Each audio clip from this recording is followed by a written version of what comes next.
Welcome to my YouTube channel ignited mind classes. आज हम पढ़ने वाले हैं जेके बोस क्लास 10th की साइंस का मॉडल पेपर और ये है सीरीज़ नंबर 3।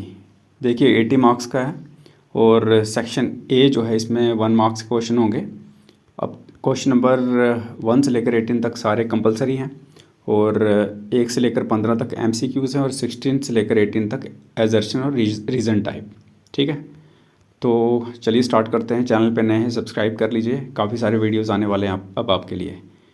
तो क्वेश्चन नंबर 1 जो है आपको बताना है इनमें से नॉन मेटल कौन सा है जो कंडक्ट करता है इलेक्ट्रिसिटी। ठीक है, तो वो है ग्रेफाइट। आगे क्वेश्चन नंबर 2 आपको बताना रिएक्शन किसके बीच में, एसिड और बेस के बीच में, तो वो जो बनाती है साल्ट और वाटर। इसको हम बोलते हैं कौन सी रिएक्शन, न्यूट्रलाइजेशन। आगे क्वेश्चन नंबर 3 आपको बताना कौन सा पार्ट ह्यूमन ब्रेन का वॉलंटरी एक्शंस को कंट्रोल करता है, तो वो है सेरेब्रम। आगे क्वेश्चन नंबर 4 आपको बताना है फोकल लेंथ जो है कनकेव मिरर की वो 20 सेंटीमीटर है, तो आपको इसका रेडियस ऑफ कर्वेचर बताना है। तो देखिए रेडियस ऑफ कर्वेचर जो होगा वो 40 सेंटीमीटर होगा। आगे क्वेश्चन नंबर 5 आपको बताना है इनमें से कौन सी गैस जो है इवॉल्व होती है जब जिंक रिएक्ट करता है HCl के साथ। तो कौन सी गैस इवॉल्व होती है, तो वो होती है हाइड्रोजन गैस। आगे क्वेश्चन नंबर 6 ये रिएक्शन दिखाई दे रही है आपको मैग्नीशियम की ऑक्सीजन के साथ। तो यहाँ पे मैग्नीशियम क्या एक्ट कर रहा है, तो ये एक्ट कर रहा है रिड्यूसिंग एजेंट। आगे क्वेश्चन नंबर 7 आपको बताना है इसमें से कौन रिस्पॉन्सिबल है ग्रीन कलर ऑफ लीव्स के लिए, तो वो है क्लोरोफिल। आगे क्वेश्चन नंबर 8 आपको यूनिट बताना है इलेक्ट्रिक पावर का, तो वो होता है वॉट। आगे क्वेश्चन नंबर 9 आपको बताना है इनमें से कौन सी एनर्जी सोर्स जो है वो नॉन रिन्यूएबल है, यानी कि उसको आप रिन्यू नहीं कर सकते, तो वो है कोल। आगे क्वेश्चन नंबर 10 आपको बताना है इमेज जो कन्वेक्स मिरर फॉर्म करता है वो हमेशा क्या होती है, वो होती है वर्चुअल और इरेक्ट। आगे क्वेश्चन नंबर 11 आपको बताना है कि ह्यूमन आई फॉर्म करती है इमेज इसकी ऑब्जेक्ट की, कहाँ पे, रेटिना पे। आगे क्वेश्चन नंबर 12 आपको बताना जो लॉ है कंजर्वेशन ऑफ मास का, ये किसने दिया था, ये दिया था लवोइसियर ने।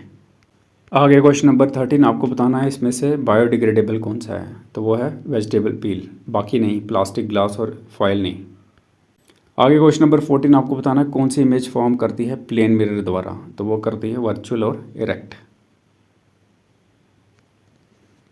आगे क्वेश्चन नंबर 15 आपको बताना है कौन सा पार्ट फ्लावर का फॉर्म करता है फ्रूट फर्टिलाइजेशन के बाद, तो वो है ओवरी। आगे क्वेश्चन नंबर 16 रीजन असर्शन के क्वेश्चन है। आपको बताना है कि करंट जो है वो सेम है ऑल पॉइंट्स पे सीरीज सर्किट में सेम रहती है, और सीरीज सर्किट में रजिस्टर जो होते हैं कनेक्टेड होते हैं वन आफ्टर अनदर, ताकि सेम करंट फ्लो कर सके हर एक में से। ठीक है, तो यहाँ पे ये आंसर जो है इसका ए है, क्योंकि दोनों स्टेटमेंट सही हैं, और आर जो है ये करेक्ट एक्सप्लेनेशन है ए का। आगे नंबर 17 आपको बताना है फोटोसिंथेसिस ऑकर करता है सिर्फ सनलाइट के प्रेजेंस में, बिल्कुल सही है, और लाइट प्रोवाइड करती है एनर्जी किसके लिए, सिंथेसिस ऑफ ग्लूकोज, तो बिल्कुल ये भी सही है, तो इसलिए ए। आगे number 18 metals good conductor of electricity होते हैं, बिल्कुल होते हैं। दे कंटेन फ्री इलेक्ट्रॉन्स, इनमें फ्री इलेक्ट्रॉन्स होते हैं, ये भी ए। आगे सेक्शन बी 2 मार्क्स की है, तो इम्पोर्टेंट क्वेश्चन है। आपको 2 डिफरेंस बताने हैं एसिड और बेसिस के बीच में, 2-2 3-3 लाइनों के लिख सकते हो, 2-3 2-3। ठीक है, उसके बाद अगला क्वेश्चन है आपको रिफ्रैक्शन बतानी है, और जो पेंसिल है क्यों अपेयर करती है बेंट जब उसको हम पानी में डालते हैं, तो ये चीज़ भी आपको लिखनी है क्योंकि ये भी रिफ्रैक्शन के रिलेटेड है। उसके बाद क्वेश्चन नंबर 21 आपको 2 फंक्शन लिखने ह्यूमन हार्ट के। ठीक है, 3-4 लाइनों में लिख देना। Question number 22 law of conservation of energy बताना है और एक एग्जांपल देनी है। ठीक है, तो 3 में लिख देना और एक एग्जांपल दे देना। ठीक है, आगे क्वेश्चन नंबर 23 डिकम्पोजर्स बताने हैं और इनका रोल बताना इकोसिस्टम में। ठीक है, तो यहाँ पे डिकम्पोज़र को आप 2 लाइनों में लिख सकते हो, 3 में, और इनका रोल बता सकते हो, 2-3 रोल बता देना। उसके बाद 24 इलेक्ट्रिक पोटेंशियल डिफरेंस बताना है, डिफाइन करना है इसको, और इसका SI यूनिट, ये भी इम्पोर्टेंट है। उसके बाद इम्पोर्टेंस बतानी है फॉरेस्ट कंजर्वेशन की, और 2 मेजर्स बताने हैं। ठीक है, कैसे कंजर्व कर सकते हैं हम इनको। उसके बाद होमोलोगस सीरीज़ के बारे में बताइए और एक एग्जाम्पल दीजिए इसकी। ठीक है, ये बड़ा इंपॉर्टेंट है। क्वेश्चन नंबर 27 2 डिफरेंस बताने हैं रिन्यूएबल और नॉन रिन्यूएबल रिसोर्सेज के बीच में। आगे 28 4 पार्ट्स है इसमें। एलिमेंट के बारे में बताइए, कंपाउंड के बारे में डिफाइन कीजिए, 2 मेन फंक्शन बताइए स्टोमेटा का और रिप्रोडक्शन को डिफाइन कीजिए। ये आ सकते हैं, ठीक है, 4 पार्ट में। आगे सेक्शन सी और 3 मार्क्स हैं हर एक के, और इस हर एक में इंटरनल चॉइस है। तो पहला 3 टाइप्स बतानी है केमिकल रिएक्शन की एग्जांपल्स के साथ, ये बड़ा इंपॉर्टेंट है।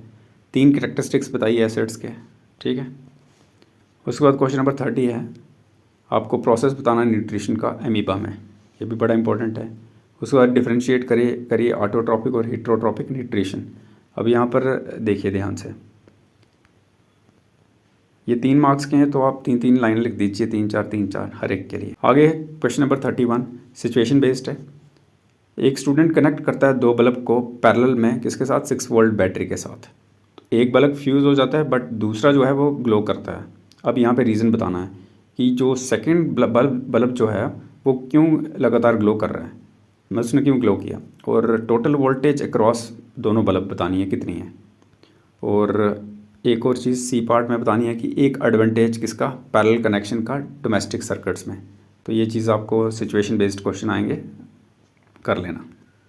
उसके बाद 32 ओम्स लॉ बताना है और लेबल डायग्राम डालनी है किसकी, सर्किट की, वेरीफाई करना मतलब इसको, ठीक है। और में रेजिस्टिविटी बतानी है और किन फैक्टर्स पे रेजिस्टेंस जो होती है कंडक्टर की डिपेंड करती है, ठीक है। नंबर 33 आपको बताना फोटोसिंथेसिस क्या होता है, ठीक है, और बैलेंस्ड केमिकल इक्वेशन लिखनी है इसकी, और ग्रीन पिगमेंट जो इसमें इन्वॉल्व होती है बतानी है। और में ये आ सकता है कि एंड प्रोडक्ट्स किसके, रेस्पिरेशन के, और कौन सा ऑर्गेनिल है जिसमें ये ऑकर करता है, और डिफरेंशिएट करना है इसके बीच में एरोबिक और एनरोबिक रेस्पिरेशन। 1 पॉइंट लिखिए, तो ये शॉर्ट में आ सकता है, मतलब इसके अकॉर्डिंगली। आगे क्वेश्चन नंबर 34 एक्सप्लेन करना आपको इमेज फॉर्मेशन जो कॉनकेव मिरर बनाता है जब ऑब्जेक्ट को हम किस में रखते हैं, फोकस और पोल के बीच में। ये बड़ा इंपॉर्टेंट है। और इसके साथ ही एक्सप्लेन करना है कि क्यों कन्वेक्स मिरर को यूज़ किया जाता है रियर व्यू मिरर्स की फॉर्म में, गाड़ियों में होता है ना, पीछे देखने के लिए, गाड़ियों में आगे फ्रंट में लगाया होता है। क्वेश्चन नंबर 35 डीएनए का रोल बताना है इनहेरिटेंस में, ठीक है, और एक्सप्लेन करना है कैसे ट्रेड्स इनहेरिटेड किए जाते हैं पेरेंट्स से, ठीक है, और बच्चे में कैसे आते हैं। क्वेश्चन नंबर 36 हार्मफुल इफेक्ट बताने हैं एक्सेसिव यूज़ ऑफ फर्टिलाइज़र और पेस्टिसाइड्स, इससे क्या हार्मफुल इफेक्ट हो रहे हैं, और 3 मेजर्स बताने हैं कैसे वाटर पोल्यूशन को कंट्रोल कर सकते हैं। उसके बाद शॉर्ट नोट लिखना है ओजोन डिप्लीशन ग्लोबल वार्मिंग पे, या फिर सोलर एनर्जी और न्यूक्लियर एनर्जी पे और लगा है। फाइनली हमारे पास सेक्शन डी है, 5 मार्क्स का हर एक क्वेश्चन है। तो सिचुएशन बेस्ड है। पहला देखिए क्या है सिचुएशन, ऐसा आ सकता है, याद रखना। फार्मर नोटिस करता है कि उसके क्रॉप जो हैं वो ग्रो नहीं कर रहे हैं अच्छी तरह, और सॉइल जो है वो हार्ड हो गई है। अब पहला क्वेश्चन बोलता है कि रीज़न क्या है इस कंडीशन का। दूसरा नंबर सजेस्ट करनी 2 प्रैक्टिसेस जो इम्प्रूव कर सकती सॉइल की फर्टिलिटी।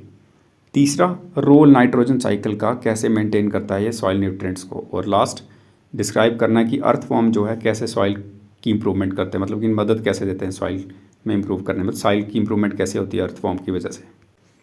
आगे question number 39 reflection of light क्या होती है और स्टेट करना लॉज कौन से रिफ्लेक्शन के।